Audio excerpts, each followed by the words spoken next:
About this and more, Democratic Congressman Schrader of Oregon. He voted yes on that bill that could limit Syrian refugees coming into the United States. Good morning, sir. Hey, good morning. How are you? I'm good. Some on Twitter have not been kind, calling you a traitor to Oregon and a xenophobic. Are you concerned? No, because there's been a lot of misrepresentation in the press, just like you did a minute ago, about how this would limit Syrian refugees into this country. I ask everyone in Oregon and the country, just read the bill. It's all 3 pages, very straightforward.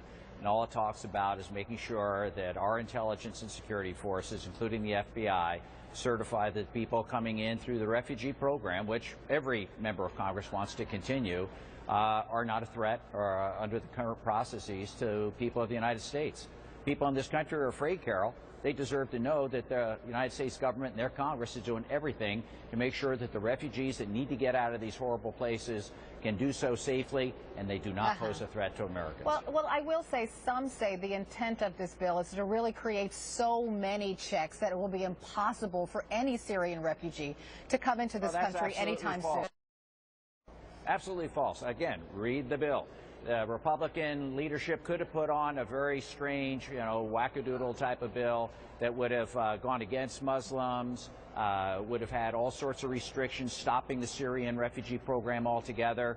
I give Speaker Ryan some credit for putting a responsible bill on the floor that just says, hey, let's make sure we're doing our due diligence and let's get the FBI really involved. We've heard in the Paris attacks how the FBI has been integral to helping the French authorities figure out what's going on. We're asking just the same thing for this country. I think that's the major responsibility of members of Congress, is national security, and reassure the American people it's all good. Read the bill. It's not at all what it's been hyped up to be.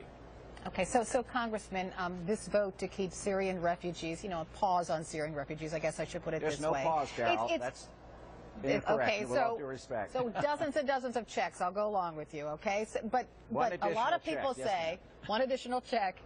Some say that's just one part of what some call what's becoming a disturbing climate in America. Donald Trump said he would not roll out a database that registered U.S. American Muslims. Ben Carson comparing these refugees to rabid dogs. Is this the kind of language that's good for our country? Absolutely not. And I think it's important. I think it's good to have folks on both sides of the debate, maybe on this bill in Congress, to show people that we're not a xenophobic country. We are a country of immigrants. My own family immigrated to this country in the late 1800s. Proud of that heritage, and we should embrace that. That's one of the vital strengths of this country, is new thinking, new blood. But we want to make sure it's done safely. And unfortunately, different groups and some in the media are conflating these two, and that's not the case. I think what we need to make sure that we understand is this is not the crazy Republican presidential contest with all these nutcakes saying these extremist things. This is responsible members of Congress. Serious debate about making sure this program's safe, and in some cases making a statement that they support the refugee program, and I get that.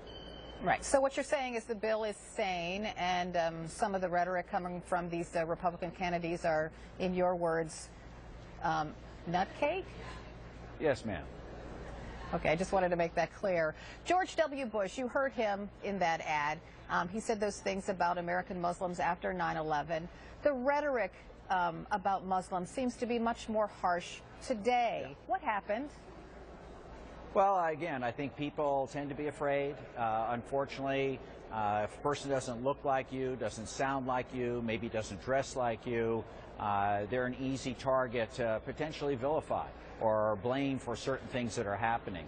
As we heard in an earlier segment on your show with Senator Corker, this is a tough problem. The Syrian conflict is very, very complex. I don't agree with him that it's the United States' sole responsibility to jump in there. That did not work in Iraq. It did not work in Afghanistan. We have to have a way to the peace. We need to have Europe step up in a big way, put their ground forces there, need to step up, have the Gulf states step up, and frankly engage the Russians, who are now victims of Islamic State, into coming up with a political solution for the Syrian government so there's a stable force there that can stay on the ground and keep the peace after everyone's gone.